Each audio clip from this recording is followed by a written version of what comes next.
ये सत्य है कि एक दिन सबको मरना है, परंतु ये सत्य जानते हुए भी सबको अमर रहना, सदा जीवित रहना है। आप भी सदा जीवित रहना चाहते होंगे, अपने संतान और उनकी संतान को आनंद करते देखना चाहते होंगे, अपना व्यापार बढ़ते देखना चाहते होंगे। परंतु बड़े बड़े ज्ञानियों ने तो यही कहा है कि कोई भी अमर नहीं, किसी ना किसी रूप में कोई रोग, विनाश या मृत्यु आपको पकड़ ही लेंगे, है ना? परंतु यदि मैं आपसे कहूं कि आप अमर हो सकते हो, आप सदा जीवित रह सकते हो, तो क्या आप मेरा विश्वास करेंगे? नहीं? जानते हैं ये दिया क्या कर रहा है? ये दिया अमर हो रहा है। अपनी लौ से अनेक दिए जलाए। हां, कुछ समय पश्चात ये स्वयं बुझ जाएगा, परंतु अपना प्रकाश जीवित रखेगा।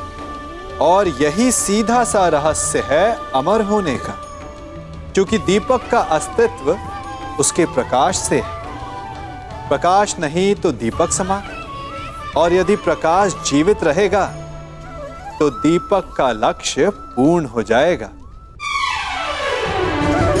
उसी प्रकार मृत्यु तब नहीं होती जब शरीर मरता है।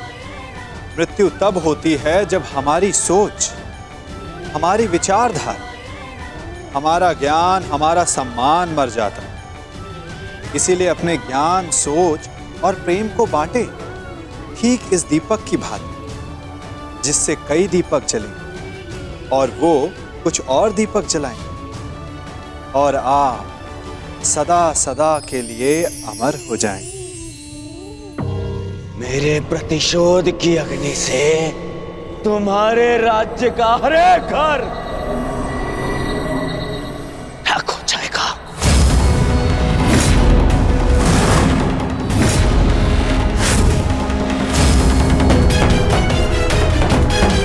दुर्योधन शांत, चलो यहां से।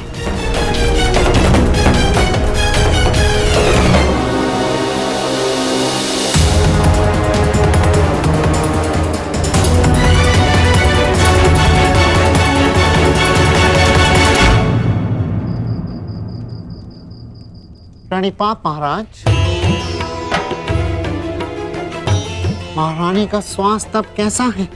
भाई खोने की पीड़ा है कंक, जाते जाते ही जाएगी। अभी अपने कक्ष में विश्राम कर रही है। यदि कोई आवश्यकता पड़े तो स्मरण कर लीजिएगा महाराज। सबसे अधिक आवश्यकता के समय तुम सहायता कर चुके हो कंक।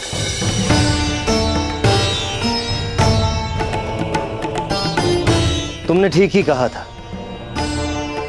मैं कीचक के नहीं, संशय के दबाव में था। एक राजा और एक पिता को उसका कर्तव्य स्मरण कराने के लिए धन्यवाद कंक। मुझे मेरा खोया हुआ आत्मविश्वास लौटाने के लिए धन्यवाद। क्षमा कीजिएगा महाराज, समय सावधान रहने का है। हस्तिनापुर युवराज की ललकार को मत भूलिएगा, क्योंकि मत्स्य का वो सेनापति मारा जा चुका है जिसके भय के कारण विराट नगर की सीमाएं सुरक्षित थीं। कुरु सेना किसी भी क्षण आक्रमण कर सकती है महाराज, किसी भी क्षण।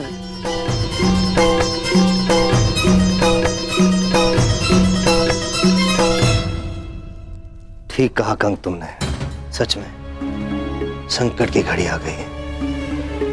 मैं आसक्त हूं और कुमार उत्तर तो अभी स्वयं बालक है।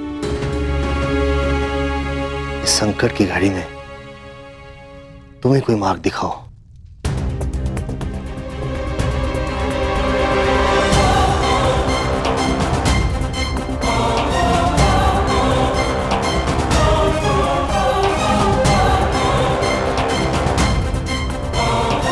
आक्रमण होने की दशा में मार्ग तो केवल युद्ध ही है महाराज। परंतु मैं आपको वचन देता हूं कि जिस मद से भूमि का हमने अन्न खाया है उसे नाश नहीं होने देंगे महाराज। नाश नहीं, सर्वनाश चाहिए मुझे, सर्वनाश। उस मत्स्य राज्य का सर्वनाश चाहिए मुझे। उसने मेरा, दुर्योधन का अपमान किया है, दुर्योधन का।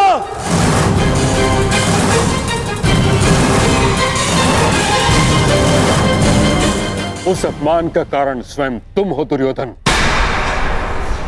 अतिथि की मर्यादा तुमने भंग की है।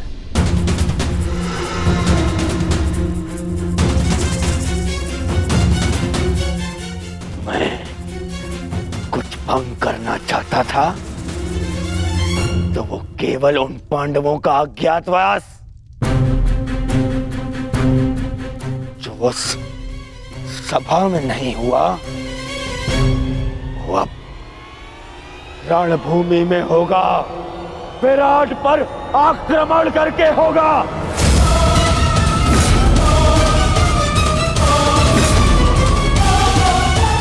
मूर्खता से पूर्ण प्रलाप बंद करो दुर्योधन। केवल इस कारण कि तुम्हें संदेह है कि पांडव वहां थे, हम आक्रमण नहीं कर सकते। नहीं, संदेह नहीं, पूर्ण विश्वास है मुझे। वो सैरंद्री ही पांचाली थी।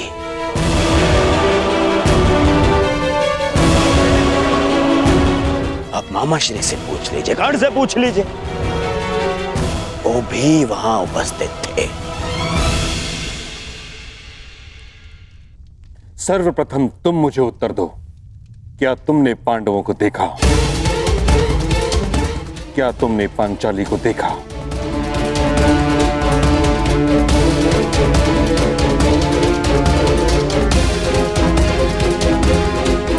मैं बस देखने ही वाला था।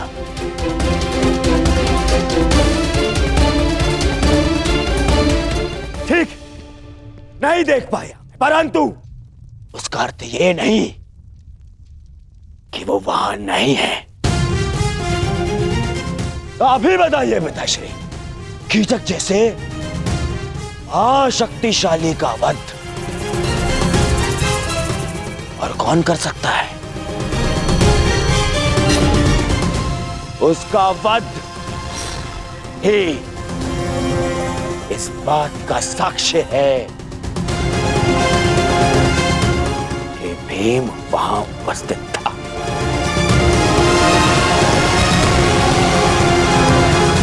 मैं दुर्योधन की इस बात से सहमत हूं ताचरी।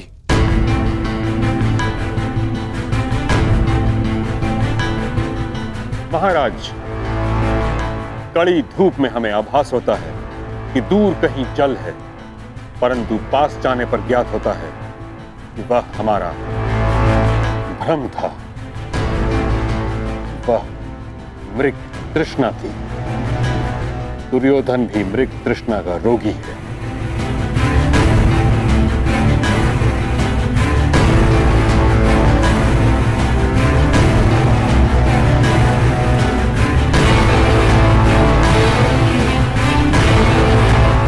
आपको क्या लगता है मैं मूर्ख हूं? शत्रुता के कारण समस्त राज्य को युद्ध की अग्नि में जो झोंक दे वो मूर्ख नहीं है तो और क्या है?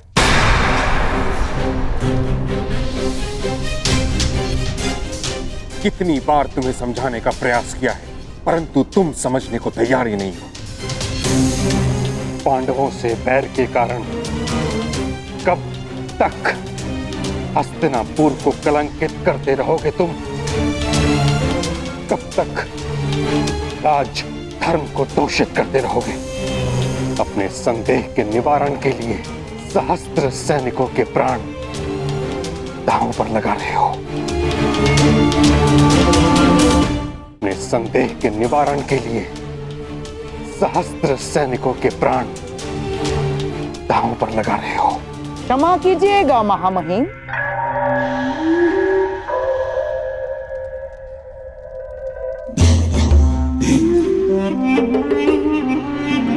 परंतु मनुष्य के निर्णय लेने के पीछे केवल दो ही तो कारण होते हैं,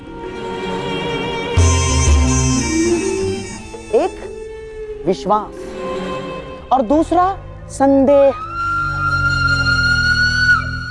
आपको संदेह था महाराज धृतराष्ट्र की योग्यता पर, इसीलिए आपने महाराज धृतराष्ट्र के भाई महाराज पांडु को राजा बना दिया।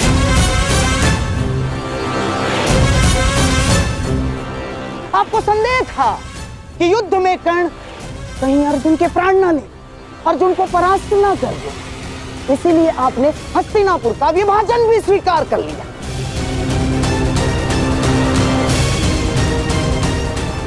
आपको संदेह था कि द्यूत सभा में आपके प्यारे पांडवों के साथ कोई छल ना हो जाए, इसीलिए आपने नियम बनाए। और इस समय भी आपको संदेह ही है कि कहीं मेरा प्यारा दुर्योधन आपके प्रिय पांडवों को खोज ना ले और फिर से उन्हें वनवास न जाना पड़े।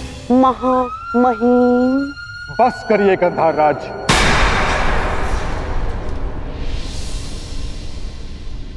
आप ही हैं जो सदैव दुर्योधन का मन कुलुषित करते रहते हैं।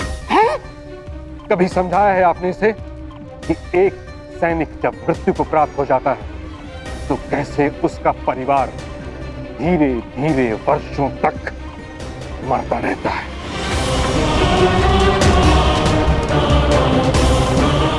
सहस्त्रों सैनिकों के प्राण का कोई मोल है? मुझे मोल नहीं है। मोल है पितामह, है। मुझे कुछ 100 सैनिकों का नहीं, उन लाखों सैनिकों के प्राण का मोल है। यदि ये युद्ध नहीं हुआ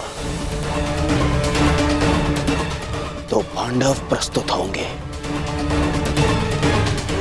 और फिर महायुद्ध होगा।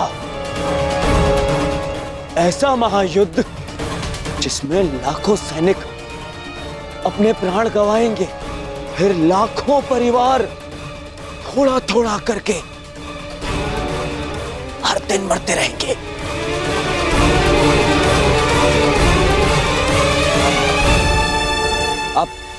आप ही बताइए पिताश्री, क्या मैं अनुचित कह रहा हूं? लाखों सैनिकों के प्राण बचाने के लिए कुछ 100 सैनिकों का वीर गति प्राप्त करना बलिदान है या मूर्खता?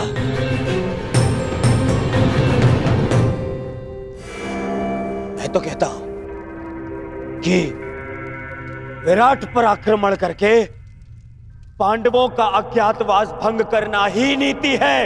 यही नीति है पितामह।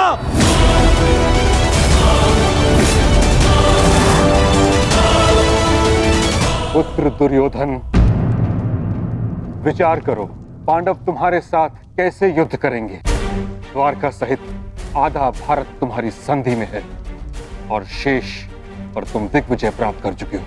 संधियां तो टूटने के लिए ही होती हैं पितामह। पांडवों के वो मित्र जिन्होंने मेरे भय से मुझसे संधि की है, वही उनके सामने आते ही मुझसे संधि तोड़ देंगे। परंतु आपको क्या, आपने तो सदा पांडवों का ही समर्थन किया है। आज भी जब मैं उन पांडवों से हस्तिनापुर की सुरक्षा का प्रयास कर रहा हूं, आज भी आप उन्हीं का समर्थन कर रहे हैं।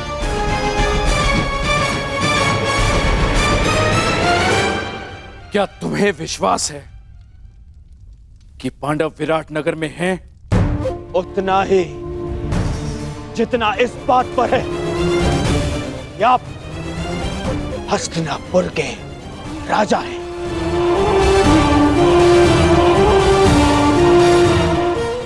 पितामह भीष्म हस्तिनापुर का हित चाहते हैं।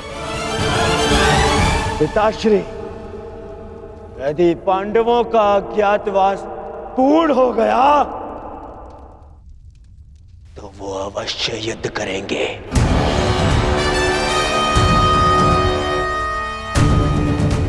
और ये युद्ध महायुद्ध होगा।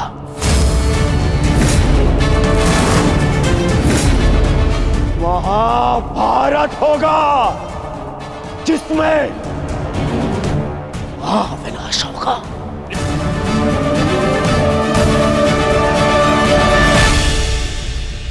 नहीं, मैं ऐसा नहीं होने दूंगा।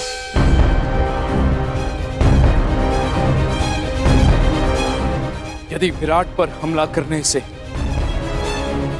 ये महायुद्ध, ये महाविनाश टल सकता है, तो मुझे पुत्र दुर्योधन का ये प्रस्ताव स्वीकार है।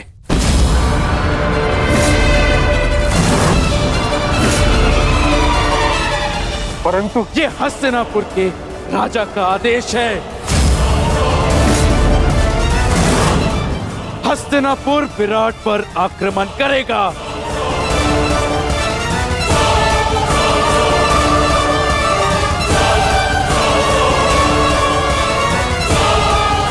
युद्ध की तैयारी हो।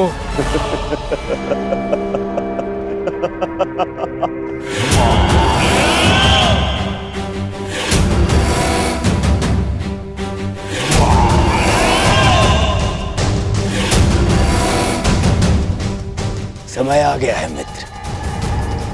अर्जुन से तुम्हारा अधूरा द्वंद्व अब पूर्ण होगा।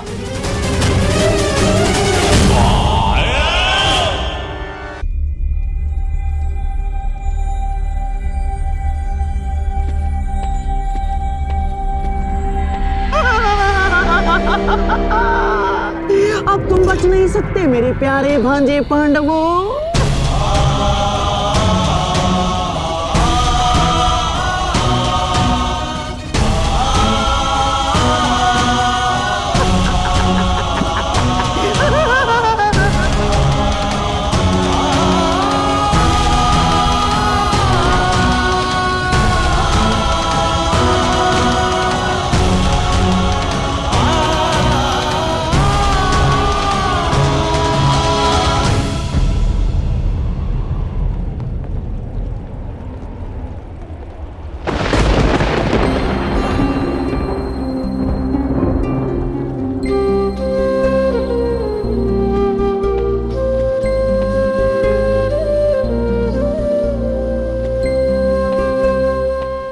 माताश्री,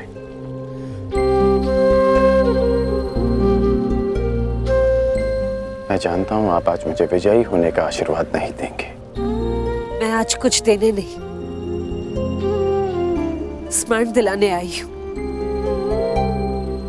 तुम्हें ज्ञात होगा कि मेरे पुत्र और पुत्रवधू के साथ छल हुआ है। जो इंद्रप्रस्थ के सम्राट थे, वो पिछले 12 वर्ष से वन में भटक रहे।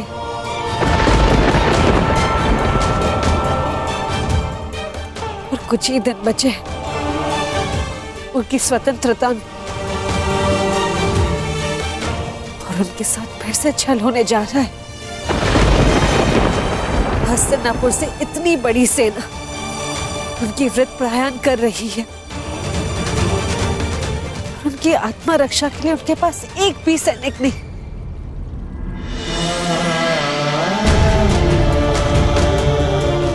मुझे पूर्ण विश्वास है कि तुम मेरे पुत्रों के साथ एक और अन्याय नहीं होने दोगे। मैं तुम्हें स्मरण दिलाने आई हूँ कि माताश्री,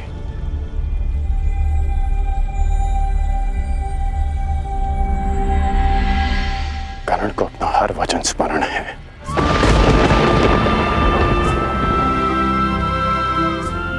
मैंने युवराज दुर्योधन के लिए शस्त्र उठाने का वचन दिया है, तो युद्ध तो मैं अवश्य करूंगा।